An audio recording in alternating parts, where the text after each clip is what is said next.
빈살만 화해 평화 외교에 참패한 윤석열의 배척 대결. 이유 에디터. 119표 대 29표. 28일 오후 프랑스 파리에서 열린 국제박람회기구 제173차 총회의 2030년 세계박람회 개최지 선정투표에서 사우디아라비아 리야드와 대한민국 부산이 각각 받아든 성적표다. 비상하는 사우디와 추락하는 한국을 상징하는 장면이 아닐 수 없다. 이는 또한 유치전을 진두지휘했던 무함마드 빈 살만 왕세자의 유능함과 윤석열 대통령의 무능함이 만천하에 공개되는 순간이기도 했다. 지난 5월 윤 대통령 취임 이후 1년 반 동안 두 나라 정상이 보여온 엇갈린 외교 행보를 보면 이번 참사는 예고된 것이나 다름없었다. 빈 살만 왕세자는 한마디로 종횡무진이다. 미국과 서구 동맹국의 강력한 대중국 봉쇄와 출석이 요구를 물리친 채 국익 우선을 내걸고 독자적 외교 영역을 구축해왔다. 그 신호탄이 작년 12월 시진핑 중국 국가주석의 국빈 방문 초청과 극진한 대접이었다. 양국 관계를 포괄적 전략적 동반자로 격상하면서 밀어를 과시했다. 앞서 지난해 7월 러시아 제재 차원에서 유가 하락을 겨냥한 원유 증산을 요청하고자 사우디를 찾은 조 바이든 미국 대통령을 냉대했던 터여서 세계를 놀라게 했다. 대중 봉쇄를 위해 지정학적 전략의 중심을 중동에서 인도 태평양으로 옮긴 미국은 결국 사우디에 먼저 화해의 손을 내밀었다. 올해 6월 토니 블링컨 국무장관이 사우디를 찾은 것이다. 바이든이 빈 살만을 배후로 지목하며 국제 왕따를 만들겠다고 공언한 계기였던 2018년 10월에 사우디 반체제 언론인 암살 사건까지 불문에 붙였을 정도다. 심지어 당시 사우디 방문 기자회견에서 블링컨은 우리는 누구에게도 미국과 중국 중에서 선택하라고 요구하지 않는다라고 말했다. 경고와 협박에서 회유와 타협으로 미국의 접근법이 바뀐 것이다. 미중 패권 경쟁과 세계 에너지 시장들, 중동 안보 등이 뒤얽힌 복합적 상황에서 중국 지렛대 전략을 절묘하게 구사한 빈 살만의 완승이었다. 무엇보다 빈 살만은 이분법적 진영 외교를 거부하며 화해와 평화의 흐름을 주도하고 있다. 취임 후 미국 진영의 가담에 갇히 외교를 내걸고 배척과 대결로 일관해온 윤 대통령과는 달랐다. 그 첫걸음이 지난 3월 이란과의 국교 정상화 합의다. 베이징에서 중국의 중재로 이슬람 수니파의 수장인 사우디 왕국과 시아파 수장인 이란 이슬람공화국이 오랜 적대 관계를 끝내기로 다짐한 것이다. 2016년 사우디의 이란 성직자 처형으로 단교한 지 7년 만이었다. 이런 흐름을 타고 에브라임 라이시 이란 대통령이 지난달 11일 사우디를 찾아 빈 살만과 정상회담을 했다. 사우디, 이란 발화의 기류는 중동 전역으로 빠르게 퍼졌다. 한 달 후인 4월에 카타르와 바레인 그리고 시리아와 튀니지가 각각 관계 정상화를 발표했고 사우디와 시리아가 단교 12년 만에 국교 정상화에 합의했다. 5월에는 2011년 아랍의 봄 때 잔혹 행위를 저질러 아랍연맹에서 퇴출됐던 시리아의 공식 복귀를 허용했다. 예멘 내전의 종식 협상도 진행 중이다. 이런 흐름 속에서 107 하마스 공격에 따른 가자 전쟁으로 전면 중단됐지만 미국의 중재로 두 국가의 법을 통한 팔레스타인 문제 해결을 전제로 이스라엘과의 수교 논의도 추진 중이었다. 평화의 흐름도 주도해왔다.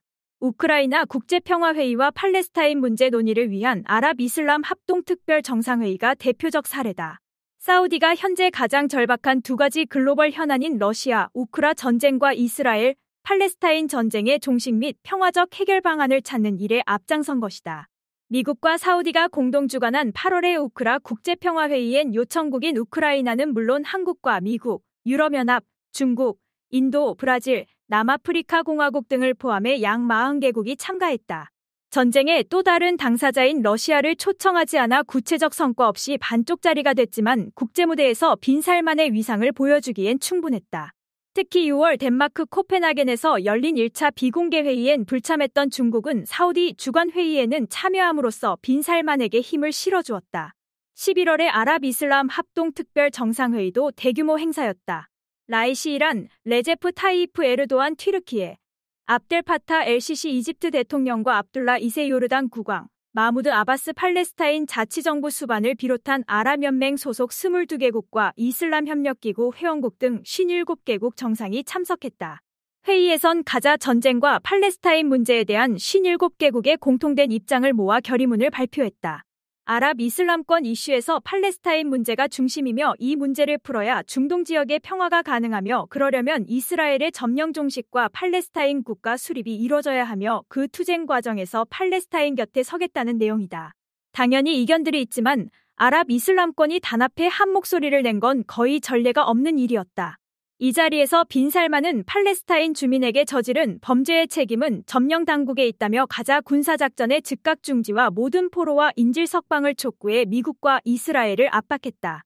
당연히 호응을 받았다. 그동안 빈 살만은 국제 현안에 대한 사우디의 입장을 결정해야 할 때 미국과 서방의 눈치를 보기보단 글로벌 사우스를 포함한 국제사회의 대세를 따랐다. 작년 2월 러시아의 우크라 침공과 관련해 사우디는 테러 규탄에는 참여했지만 글로벌 사우스 대부분과 함께 제재 가담은 거부했다. 당시 유엔의 테러 규탄 결의안에 141개국이 찬성했지만 테러 제재 결의안에는 서구 33개국만이 찬성했다. 10월 27일 유엔 총회 28 휴전 촉구 결의 채택 과정에서도 비슷한 광경이 펼쳐졌다. 사우디와 글로벌 사우스 대부분을 포함해 120개국이 찬성했고 미국과 이스라엘 등 14개국이 반대했으며 한국 등 45개국은 기권했다. 내년 1월부터 신흥 경제대국 모임인 브릭스의 정식 회원국이 되는 사우디는 테러 제재 참여 거부와 가자전쟁 휴전 촉구를 놓고 국제사회 다수와 보조를 마쳤다. 그러나 한국은 테러 제재엔 적극 가담, 가자전쟁 휴전 결의안엔 기권함으로써 스스로 소수임을 자처했다. 그 결과가 이번 BIE 파리 총회에서 받아든 29표다.